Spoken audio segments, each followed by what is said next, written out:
मेरा नाम मीना है। मैं अपने माता-पिता की इकलौती संतान थी, इसलिए मेरे माता-पिता मुझसे बहुत प्रेम करते थे। औरों की तरह मेरे माता-पिता भी चाहते थे कि मेरी अकेली लड़की है और मैं इसकी शादी किसी अच्छे घर में करूं। वैसे तो मैं गांव की रहने वाली थी, मेरे बचपन गांव में ही बीता, लेकिन मेरे माता-पिता चाहते थे कि मैं अपनी लड़की की शादी किसी अच्छे से शहर में करूं। इसलिए मेरे माता-पिता ने मेरे लिए शहर में रिश्ता देखना शुरू कर दिया। शहर में एक रिश्ता देखा जो बहुत ही ज़्यादा पैसे वाले थे। उनको एक नहीं कई ऑटो रिक्शा किराए पर चलती थी। उनके आगे हम कुछ भी नहीं थे, लेकिन मेरे माता पिता के पास ज़मीन थी, खेतों की और घर की। मैं अकेली थी, इसलिए वह सारी संपत्ति मेरे नाम थी। कुछ ज़मीन मेरे माता पिता ने मेरी शादी के वक्त बेच दी थी।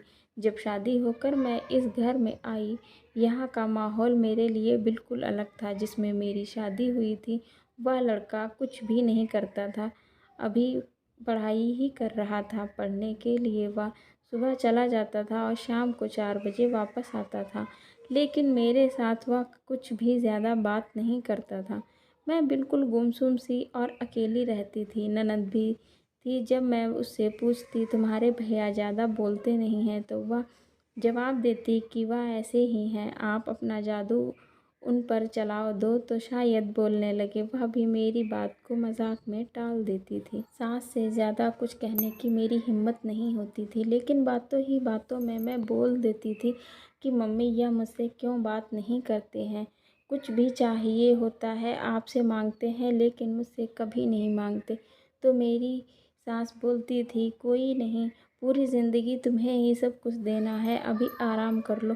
वह भी बात को ज़्यादा गौर नहीं करती थी, लेकिन जैसे कि मैं अपनी सहेलियों से सुनती थी कि उनके हस्बैंड उनके साथ बहुत हंसी मजाक करते हैं, उनके लिए तरह तरह की चीज़ें लेकर आते हैं, गिफ्ट लेकर आते हैं, उनसे बात करने का मौका ढूंढते हैं। इसलिए मेरे साथ ऐसा कुछ नहीं हो रहा था, इसलिए मुझे यह सब कुछ बहुत अजीब लग रहा था। मुझे कोई परेशानी होती तब भी मुझे पूछने वाला कोई नहीं था। मैं अपनी सास को बोलती, वह मेरी दवाई वगैरह मंगा देती थी, लेकिन मेरे पति को इन बातों से कोई मतलब नहीं था। मेरे कमरे में भी वह बेड पे एक तरफ सो जाते थे और दूसरी तरफ अगर मैं कोई सवाल करती तो वह भी उसका जवाब नहीं देते और कहते सो जाओ। मैं बहुत ज़्यादा चिंता में थी, मेरा मन नहीं लग रहा था, इसलिए मैं ज़्यादातर अपने मायके चली जाया करती थी, लेकिन वहाँ पर भी लेने के लिए ससुर ही आते थे। मेरे पति कभी मेरे घर नहीं आते थे। हमारी शादी को धीरे धीरे 2 साल हो चुके थे। अब तो लोगों ने पूछना भी शुरू कर दिया था खुशखबरी कब सुनाओगी, लेकिन मैं क्या जवाब देती।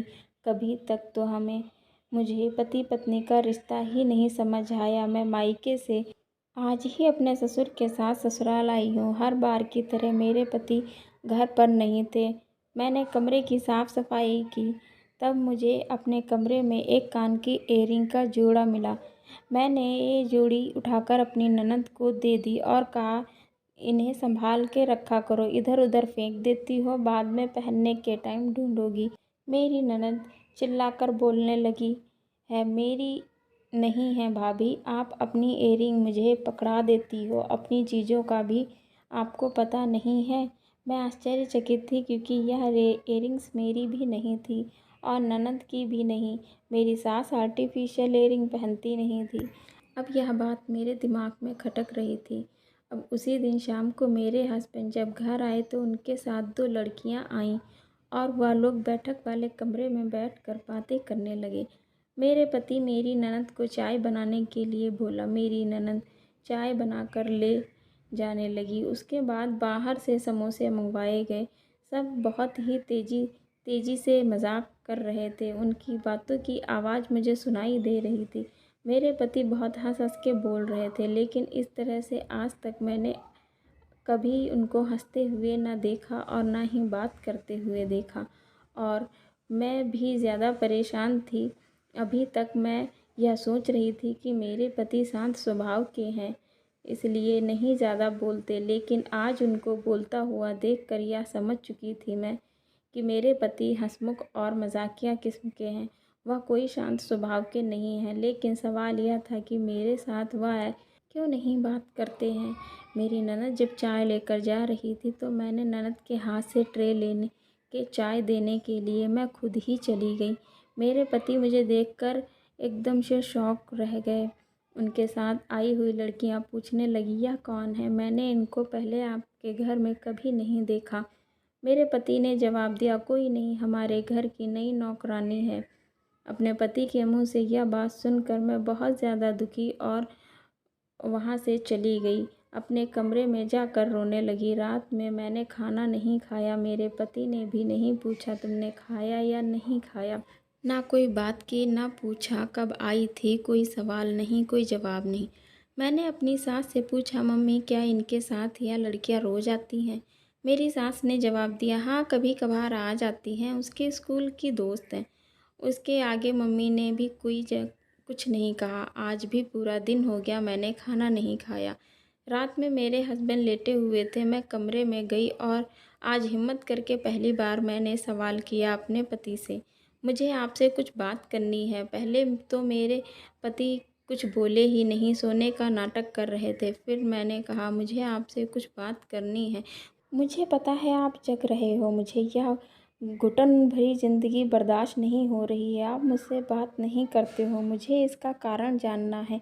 मेरे पति ने कहा, कोई कारण नहीं है, सो जाओ। मैंने कहा, मुझे नींद नहीं आ रही है, आपको मेरे ज़रा सी भी फ़िक्र नहीं है।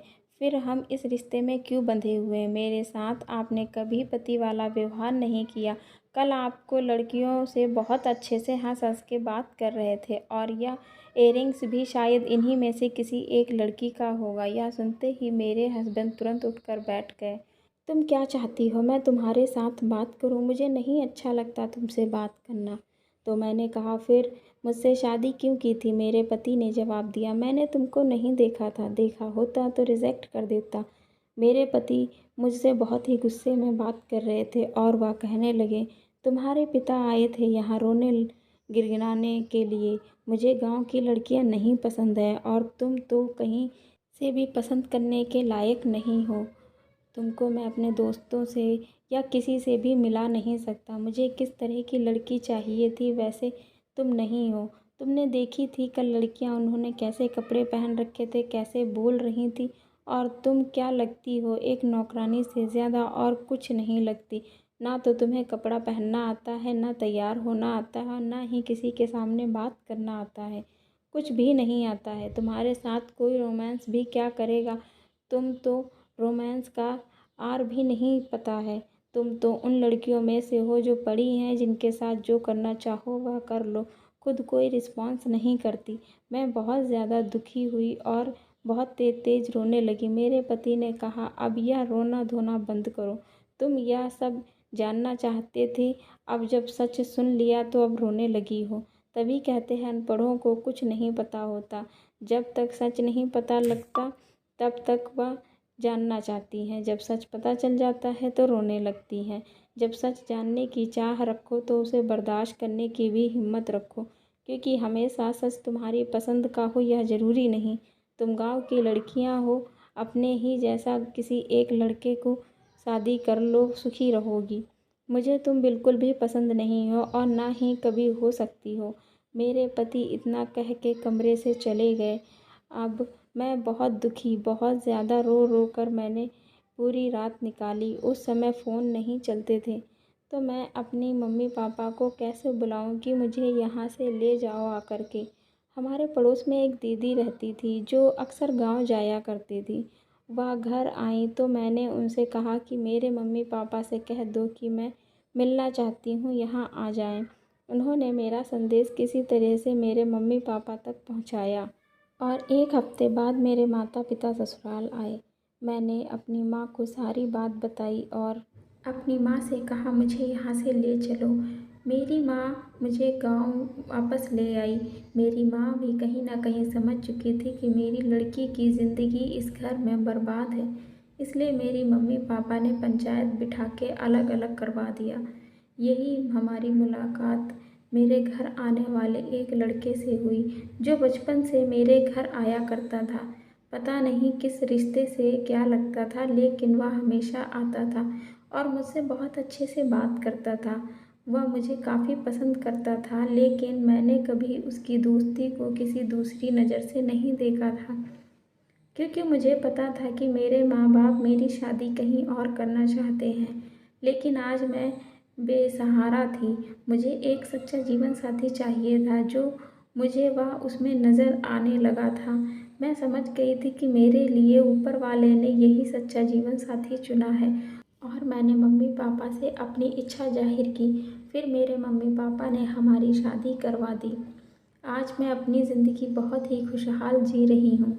कई बार ऊपर वाला जीवन साथी हमेशा अपने दिखा देता है, लेकिन हम अपने आदर्शों के चलते उसको अनदेखा कर देते हैं। लेकिन ऊपर वाले ने जिसको हमारे लिए चुना है, घूम फिर के वही हमारी ज़िंदगी में आ जाता है और ढेर सारी खुशियाँ भी लाता है।